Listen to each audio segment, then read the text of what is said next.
Itong maliit na stone ang na-discovered nga ito ngayon ang atin makikita.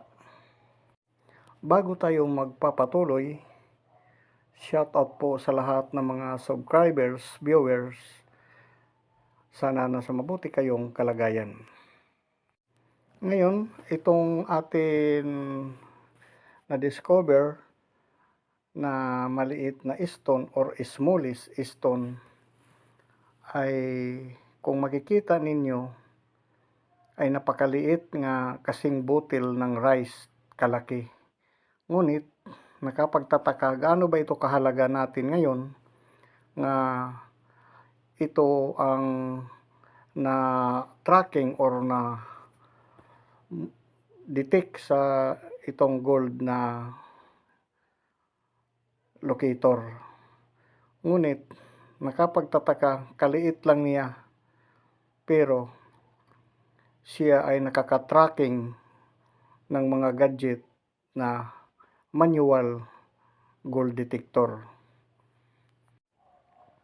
Sa aking pagsusuri ay na-found ito or nakuha sa gilid po ng dagat.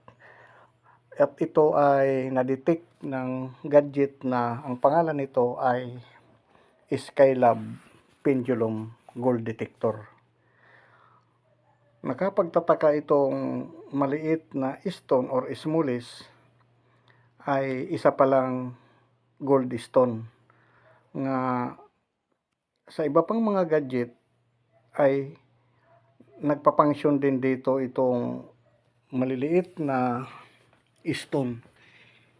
Itong Skylab Pendulum ay ito siya ang na-accomplish niya yung napakaliit na bato na atin ngayon makikita. Ngunit itong pendulum na ito ay para lang sa gold ang kanyang nadidetect. Sa mga metal ay hindi po ito siya nagpapangsyon.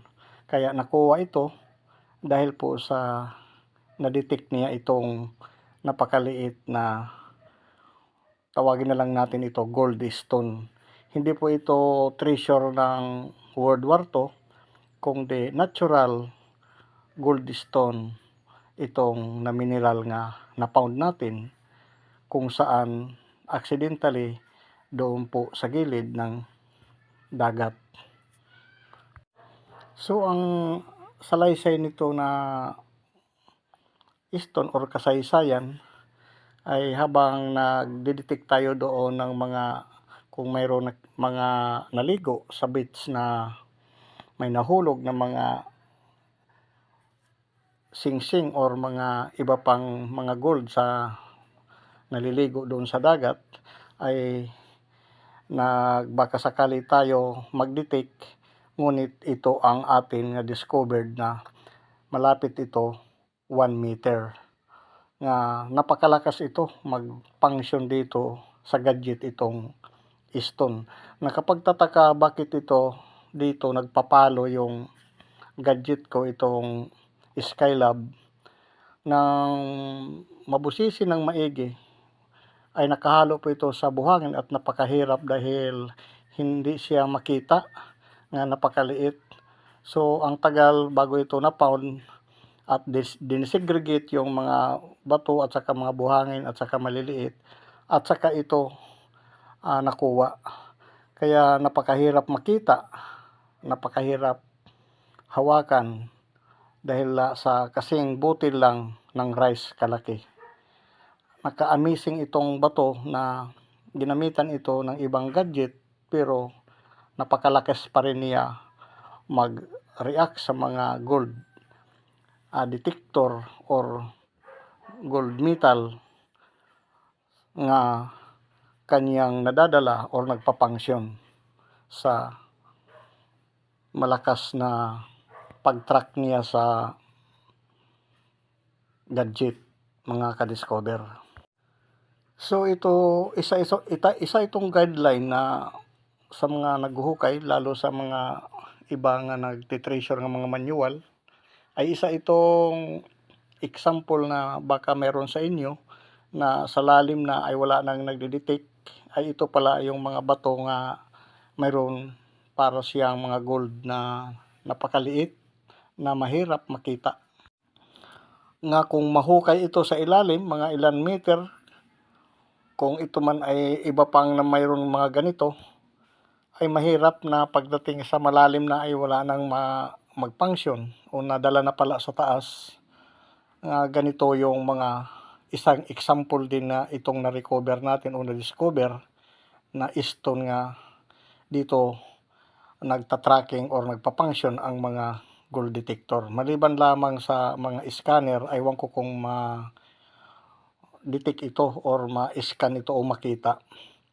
Pero sa manual ay sigurado dahil yung isang ikiis dito ginamitan ay napakalakas mag-ikot dito yung kuan na yun, yung unit. Ngayon nakita lang ito dahil binusisi natin yung buhangin at saka maliliit ng bato, pero kung ipala ay wala na po ito. Dahil nga sa matyaga natin pag-discovered ay nalaman natin itong bato na mayroon siyang kakayahan mag-function sa mga gadget na kaliit lang niya. Imposible ay pag ito'y malalim ay hukay ng hukay pero wala naman palang gold, pero natural gold stone ito na mineral sa lupa. Ngunit ang sa isipin natin ay treasure na ng World War II, pero ito pala ay natural minerals na nakahalo sa bato or sa buhangin. Ngayon, ang pinangyarihan nito, sinubukan ko mag-discover pa uli doon sa kanyang paligid. So, wala na po ako na-detect.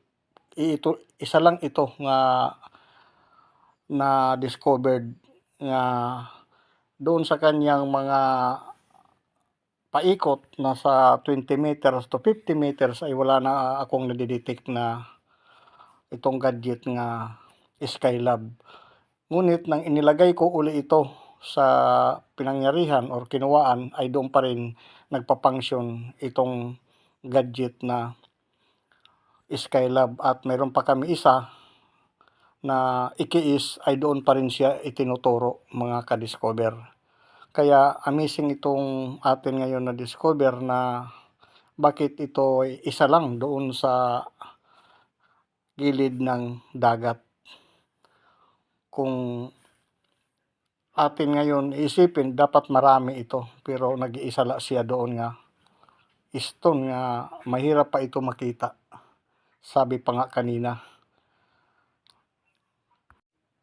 ito isa lang itong sa atin example or information sa mga ibang manual nga nagdidigging or nagtitreasure nga pag ito ay mayroon sakali sa inyo na na-pull out na sa butas, ay hukay ng hukay pero walang makikita dahil ito pala ay isa na itong